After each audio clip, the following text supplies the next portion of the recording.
कत्यूरी अवसान के पश्चात जब गढ़वाल में बहुराजकता का काल प्रारंभ हुआ तो गढ़वाल क्षेत्र छोटी छोटी इकाइयों में बढ़ गया।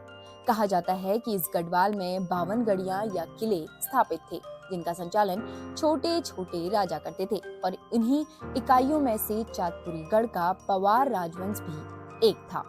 और इस वंश के शासकों ने धीरे धीरे गढ़वाल के छोटे छोटे सामंत व राजाओं को पराजित कर गढ़वाल को एक सूत्र में बांधकर गढ़ राज्य बनाने की स्थापना की।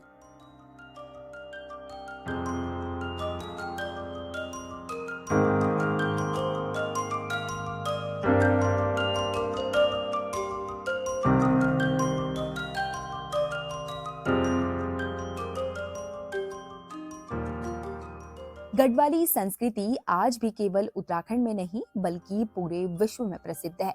इस बीच हम गढ़वाल के गढ़ों व किलों के बारे में बात करेंगे। आमतौर पर यह धारणा है कि गढ़वाल में गढ़ों की संख्या 52 रही होगी, लेकिन असल में गढ़वाल में छोटे बड़े सभी गढ़ों की कुल संख्या 300 के आसपास है। हेमवती नंदन बहुगुणा केंद्रीय गढ़वाल विश्वविद्यालय श्रीनगर का इतिहास और पुरातात्विक विभाग अब तक 161 गढ़ों का मूल स्थान खोज चुका है, जबकि अब तक 61 गढ़ों की अवशेष ढूंढ निकाले गए हैं। राजा अजयपाल ने 52 गढ़ों को जीतकर साम्राज्य की स्थापना की थी। तब से केदारखंड को गढ़वाल कहा जाने लगा। यहाँ 8वीं शताब्दी से ब्रिटिश काल तक गढ़ों का काल रहा। गढ़ों को लेकर हमेशा लोगों में उत्सुकता रहती है। इसी को देखते हुए वर्ष 2011 में गढ़वाल विश्वविद्यालय के इतिहास और पुरातात्विक विभाग के assistant professor doctor Nagendra Rawat ने गढ़ों को खोज निकालने का जिम्मा लिया। उन्होंने उत्तराखंड के गढ़ों पर 300 से अधिक गढ़ हैं या नहीं, इस पर जो असिस्टेंट प्रोफेसर नागेंद्र रावत हैं, उनकी रिपोर्ट में उन्होंने क्या कुछ कहा, आप भी सुनो। यहाँ पे अभी तक की स्टडी में हमने तो ये देखा है कि यहाँ पे अप्रॉक्स 300 के आसपास ऐसी लोकेशन है, उससे ऊपर भी जा सकती हैं, जिनको हम गढ़ या गढ़ी इंग्लिश में कहते हैं, तो फोर्ट और फोर्टालिक्स।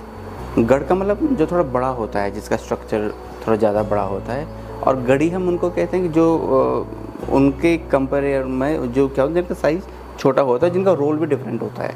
अगर उन दोनों को कंपेयर करें हम, और दोनों को अगर कंबाइन करके देखें तो नंबर हमारा 300 से ऊपर जाता है केवल गढ़वाल में। गढ़वाल इसलिए मैं कह रहा हूँ क्योंकि उत्तराखंड जो स्टेट है, उत्तराखंड स्टेट 2 डिवीज़न में है। जो एडमिनिस्ट्रेटिव डिवीज़न जो है इसके, एक तो कुमाऊँ है और एक गढ़वाल है। तो केवल अभी तक की हमारे स्टडी में ये आया है कि केवल गढ़वाल में 300 से ऊपर ऐसी लोकेशंस हैं जिनको हम गढ़ या गढ़ी कह सकते हैं। अब जो आपका सवाल है कि इनमें से मुख्य कौन है या इम्पोर्टेंट कौन से हैं, तो इसका आंसर हम इस तरीके से देख सकते हैं, क्योंकि 300 जिस क्षेत्र में है उनमें से कोई भी अगर एक हम लें तो वो उस लोकल एरिया के लिए तो वो बहुत इम्पोर्टेंट है। लेकिन अगर हम एज अ होल उत्तराखंड को देखें या अगर गढ़वाल को देखें तो कौन से इम्पोर्टेंट है, उसमें से